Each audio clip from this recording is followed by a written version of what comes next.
Hi everyone, it's Plesky P coming in from Melbourne, Australia. Nigel Pearce coming in from the UK. And I just want to say it's a very, very sad day with the passing of the Queen. It's affected me immensely, and I'm sure it's affected you as well, Nigel. I'll let you say whatever you want to say. It is a very sad day for our country, for everybody individually. Our hearts are broken, and we realise that the links with England and Australia and the rest of the Commonwealth, they're broken too. We ask for a little bit of patience, a little bit of time, but we will recover, and we will thank those friends of ours and those countries that have the links with our hearts and our love, because we value now what we've lost. And the calls I've had this morning from America, from people east and west that understand the situation, they might not understand our constitution, for we do have one, and it's very complex, but they understand the grief. They understand our sorrow. They understand our hurt. And, we understand, and we thank you, Australia, from the bottom of our hearts, for the love, the respect, and the care. And we know that should you, whatever happen in the future, should you become a republic through your voting people, that is your choice. But we know that in our hearts, you'll still be part of the Commonwealth. And that means so much. It means so much that we will value you as a country forever. So thank you. Well, I just want to say, down here, when I went to state school is the small school you went to. In America, they call it elementary school. But state school, you went like grade 1, grade 2, right up to grade 6. Now, I can tell you, in the 60s growing up, when I went to Auburn South State School in East Hawthorne off Taronga Road, every Monday morning, without fail, before the start of school, everybody was out there. You had drummers. You had everyone ready to march into school, and we sang God Save the Queen before we entered the school. And in the office there, when you entered the state school, there was the picture of the Queen, and you went past and you respected her and the Commonwealth and the UK, and you had something that you stood for. And we still stand for that today, and we stand with the UK stronger than ever. I can tell you that now. And anybody that went through the system that we did here in Australia, they should be very proud. And all I can say is the Queen, I've always looked up to the Queen. As I said, from the time I was born, I understood what was going on. We're always part of the Commonwealth. And that, to me, meant something. And in the 60s, when you went to your post box on the street, and it was the same as the UK, and you went to your phone box, and it was those red pillar boxes, the same as the UK, you understood that you were like living in the UK, and Australia is based on the UK. You go everywhere. They got parks, streets, names, all after the UK. So you got to understand, we have little villages around, like where I live. We got little hamlets where I live 5 minutes away, different suburbs, and they're like little hamlets. It's like living in England even now. And I just tell you, my heart was broken from this morning when I found that the Queen passed away. That's all I'm going to say. Thank you very much. And it is noted. We love you very much. Historically, geographically, culturally, we love you. And we know full well that union stands forever. So take our good wishes and our thanks. Give us a little time. But you're going to see at possibly end of this week, maybe early next week, there are going to be heads of all the countries that have links with Britain, some that don't. They're going to come to England for a state funeral. I promise you, we are going to have a funeral like the like of which you've probably never seen. And it'll then show that our emotion and how we feel. But thank you very much indeed, Plastic. You're a gem. Thank you. Anyway, moving on with the show now. What have you got to show us or tell us, Nigel? Well, I've also got to say the new box set of the Revolver album is, everyone's talking about that at the moment. Well, I'm waiting for your lovely theme tune, but if you're not going to play it, then I don't mind. I won't play it today. I won't play it in respect for the Queen. Well, that's very nice. Now, I've got some good news for you. There's the hardback edition. It's great. Now, look. That is the hardback edition. That's not the box edition. That's the hardback. Yeah, but isn't that something to be so proud of? I am extremely proud of it. I am extremely proud. And I tell you something else. It is a very, very, very sturdy hardback. Very, very sturdy indeed. I get that, but I'm saying I like the soft edition too. Oh yes, but we've got several versions and editions to come. But the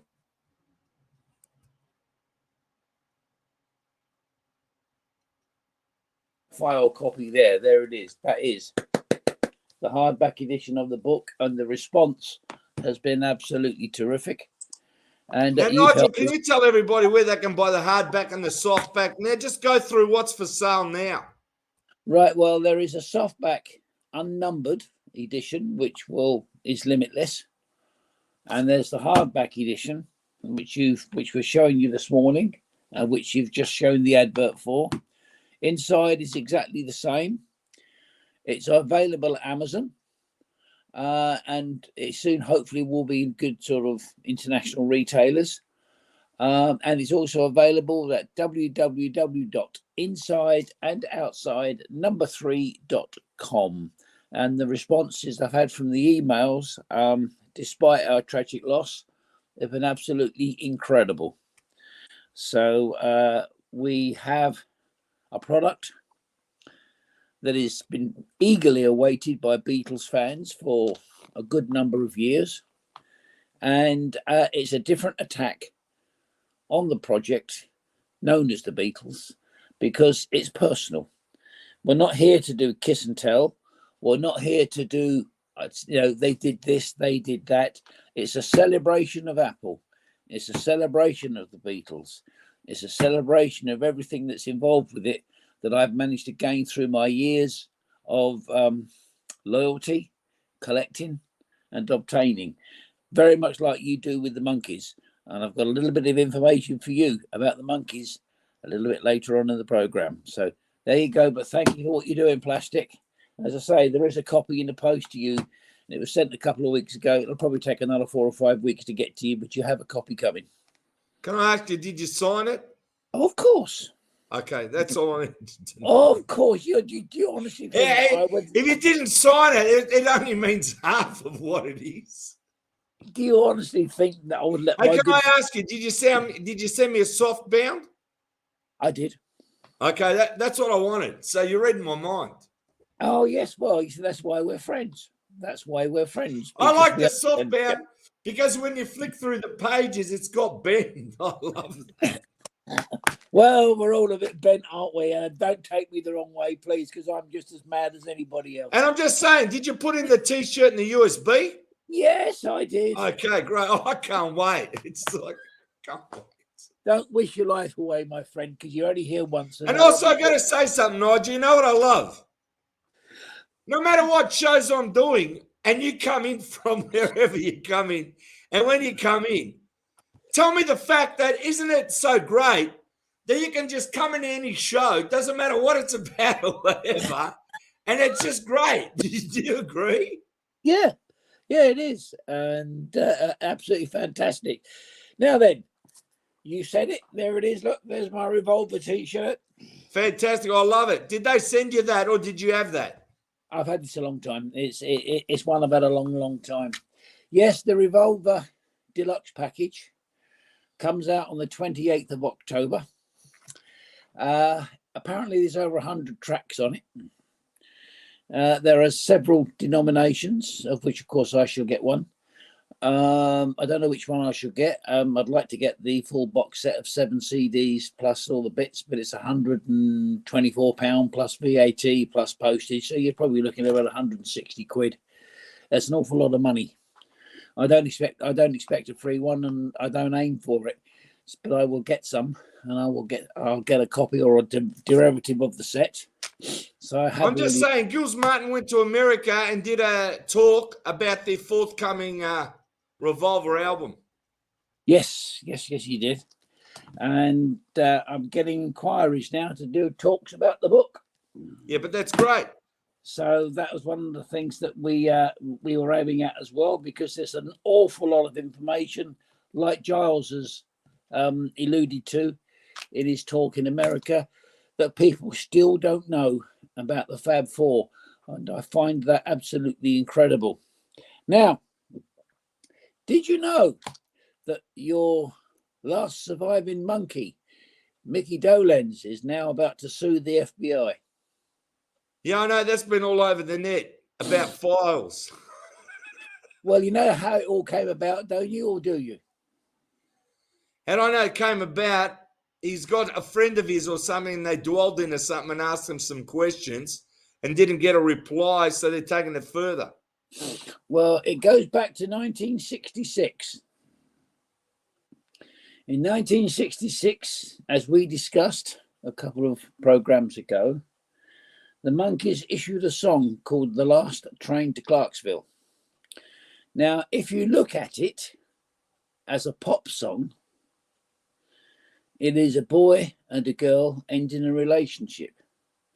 But if you dig deeper into the words, it isn't. It's about an American teenager receiving his draft orders and getting on a train to go to his embarkation because the unit was posted to Vietnam.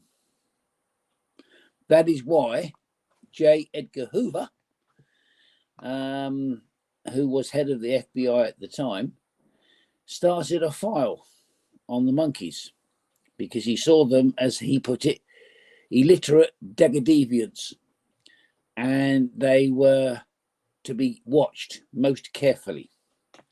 Now, the other thing is that it was supposed to have been kept for 50 years. And you are quite correct, Plastic, is that certain questions were asked. And when Mickey Dolenz found out through his contact, apparently, that the FBI had still got the files in their archives and they won't admit to having them, that's why he said, I'm going to sue you. What's going to happen, we don't know, because the American FBI, they have a different constitution over there. And I don't think, maybe you know, I don't think anybody has sued the FBI before for the release of information. So this is not only a test case, it is a case that is going to open a lot of barriers, whichever way it goes, because if the FBI win, then it means that virtually anybody can have a file for any particular reason at all and not be held to ransom and not be held to record. If the monkey wins through the Supreme Court in America, that means the file's got to be returned to him, and that's going to open the gate for how many other files have been held on stars from the 60s, and John Lennon comes very squarely and fairly right up to the top, because as you know, he was watched most, what's the word I'm looking for, most pressurized by the Nixon administration. And half of those files, and maybe over half of those files, have not been alluded to this very day. And it wasn't so long ago that the photograph of John Lennon for the last presidential election, when he met in 1972 the American Congressman Jerry Maguire, made the front page of the New York Times and caused quite a lot of fuss for the Democrat Party at not this last election, at the one before. So even though the Beatles as a group are dead, Lennon is dead, 3 of the Monkees are dead, the 60s still has this fantastic reverberation throughout the world. And it's a bit of a sad state when an old man, because that's what we all get old, and that's not being disrespectful to Mick, great drummer, and a great artist. We all get old. He's got to issue legal situation and writs to get the information on him that was held since 1966. I think that's appalling. I don't know what you think. All right, I just want to say this now. Moving on, there's a CD that you wanted to show us last time. You didn't show us. Do you know the one I'm talking about? I'm a bit nonplussed because of what's happened this week. I can appreciate that, but I know there's a special CD that you showed me that's just been released. Yes, and I can't. You know the one I'm talking about? I do. I've forgotten about it this week, but because of the situation. Yeah, that's right. I had a bad day yesterday because of what's happened. Yeah, that's right. Things are up in the air, and this country is going to close down for 3 or 4 days. No doubt about it. Shops are going to close. Sport's going to stop. Yeah, of course. Things are going to happen, and as I said, look, we look forward to next week. We're finding our way. We can look forward to next week and carry on from there, you know, because it's not the right time now. You know what I mean? No, but it's important we do the show because, as you said right at the very start, those links are there. We thank you very much. And it's important that as Beatle fans, as fans of the 60s music, and as nutty as we are, because we are both a bit crazy, we have hearts. The world has hearts. No, we're just in a pop culture because we live the 60s. It's all there is. It's the love of the music that comes through. And no one can stop us. You know, I feel like a fireball. There's nothing in front of me. You know, it's like, let's go. You know, like even at 820 interviews, let's go for the 1,000. It's only 180 to go. Let's go.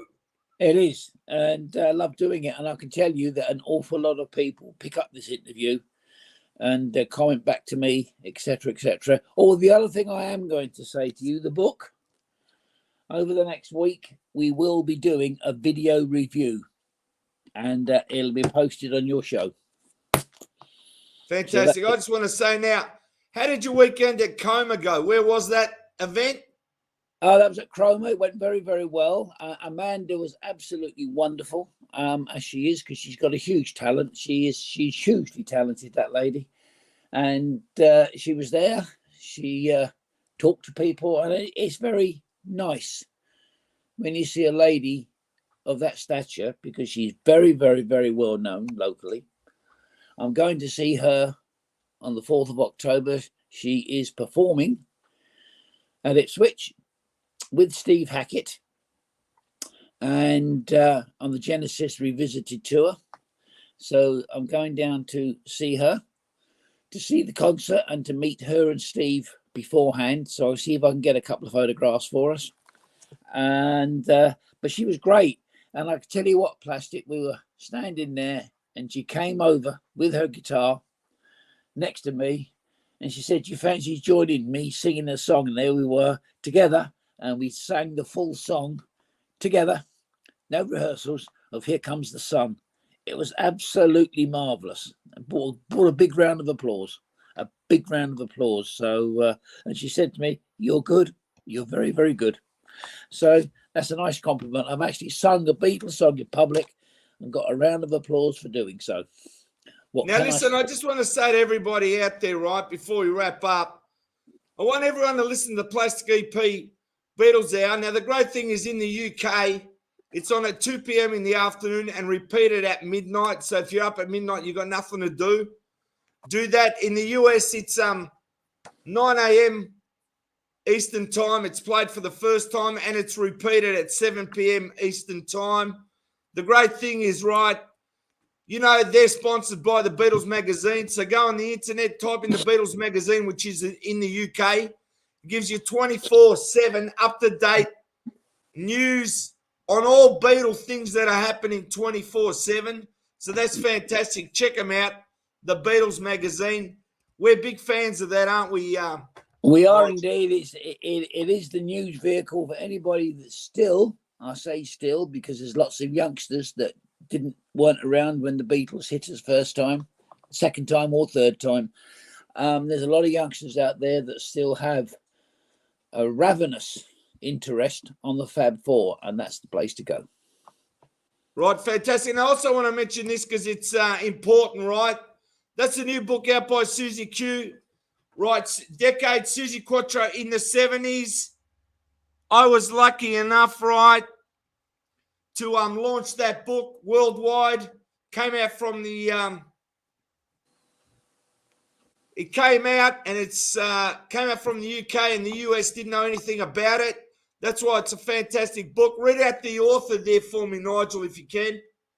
Darren Johnson is the right, author. The reason why my glasses are so black, I can't see anything. He also wrote this fantastic book too, Decades of the Sweet in the 70s. Two great books. Go out and buy them. The books are fantastic. And let me tell you, here's another thing you'd like to know, right? I just like to tell everybody what's actually going on. Now, 4 months ago, Plastic EP contacted Exclusive Radio there in Dubai. And I said, listen, you've got to have a David Jones radio station 24/7. They got onto it. They listened to what I said. I gave them an idea of what sort of people want to listen to. It's up and running now, believe it or not, Nigel. Exclusive Radio, David Cassidy, playing all of David Cassidy's songs, playing Partridge Family songs 24/7. It's the only radio station to listen to. And if you want to know, it's the greatest tribute, just as fans, that we can pay to David Cassidy. And I'm just so proud of that's going 24/7 around the world. Well, so you should be. And I think I've said it to you before. I think my favourite David Cassidy recording, there are two of them. One is Common Thief, which I think is an absolutely brilliant song. And the other one is Love in Vain, which are both on the album The Higher They Climb, The Harder They Fall. Did you get that album in Australia? Yeah, I don't know. I'm not sure there's so much out there. But let me tell you this now, all right, Nigel. You are classed as one of the super Beatle collectors, right? And I want you to know that. And that's why you're in that special group, and you know that, right? On Messenger, you're in that special group of people that are classed as special Beatles collectors. And I want to tell you sincerely, the fans around the world want to thank you for collecting all the Apple stuff all over your lifespan to be able to come up with your fantastic book. And it's all documented there. And how does it feel, as I said, now to have a hardback, now to have a softback? And please, before we go, just give everybody the links there where they can buy the book. Well, boys, if you put that other page back, that's very, very important. That last page you just had, that's it there. Because you can see the fundamental difference between the American and the UK, our first four sets. Now, I can tell you that both the sets were numbered when they were issued. In England, there was just over 400 issued of the UK set on the right-hand side. The American set was a little bit different in the issue because of the size of the country in the States. I think some were issued in New York and some were issued in California. They think that there is probably in America, probably only half a dozen complete sets. Now, I haven't got the original 1968 issue at all, but what you've got there is the 1988 20th anniversary CD issues, which was an exact replica of the 1968 issue.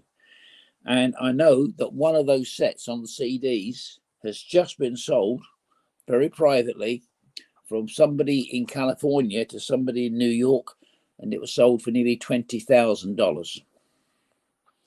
And I've got a complete set here, which is in the book. I do have the UK original set from 1968, which is in the book. And I also have the CD set that was issued in, or should have been issued in the UK in 1988. But because of legal wrangles and the situation that existed at the time between EMI and Apple, the sets were never actually officially issued. All we got was the promo sets, and I've got number 27 out of 100, and I'm very, very pleased to get that. But you can get the books at www.insideandoutside3.com, and you can also get the paperback edition, which is unlimited, from Amazon. Now, whether the hardback edition goes to Amazon at this stage, I don't know, but you can get your softback. So there you go. The advertisement for this show is done. All right, now, Nigel, I just want to thank you today for the program. We at least turned up now on a very, very sad day. I don't want to say anything more about it because, as I said, I opened the news. It's on 24/7. It's all there. It's going to become one of the biggest ceremonies of our times now with the Queen. And all you have to do is watch it now on TV because I'll be watching it on Sky News. You can't miss it. Until next week, Nigel, just carry on. That's all I can say to you. Yep. Thank you very much, Plastic. Keep on doing it. How many? Oh, by the way, what's the show number that we're up to now? What show number am I up to? Yeah. Yeah, all right, I'll tell you. I'm going for 1,000 now. You know that. I want to be on the 1,000. Don't you worry. Well, let me tell you, this is 825. So there's only, 175 to go? Well, I think maybe I'd like to get on your 850 and give you a countdown to 1,000 so that I'm not really fussed about the 900 now. I just want to go right through. I don't want to stop. Yes, but I'd say I don't know. I mean, I don't even know how many I've been very privileged to be on with your show. I don't count them. I don't count them at all. Well, when you got time, you can have a look, Nigel. No. What I'm suggesting, we're too busy doing the shows. That's so right. Unless something happens to both of us, you won't have time to see it. I won't have time to see my shows until I'm 100.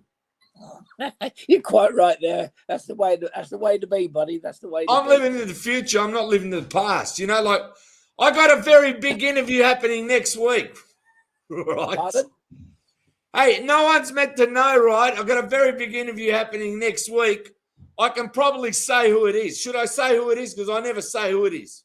Go on then. All right. I'm only doing it because of this show. So whoever watches this show gets to know. Okay. Next week, it's organised. I'll give you a clue, all right? You got to guess who it is. Are you ready? Give us a clue.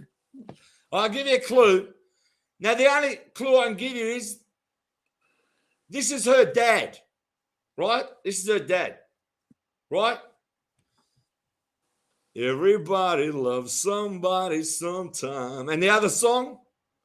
When the moon hits your eye like a big pizza pie, that's amore.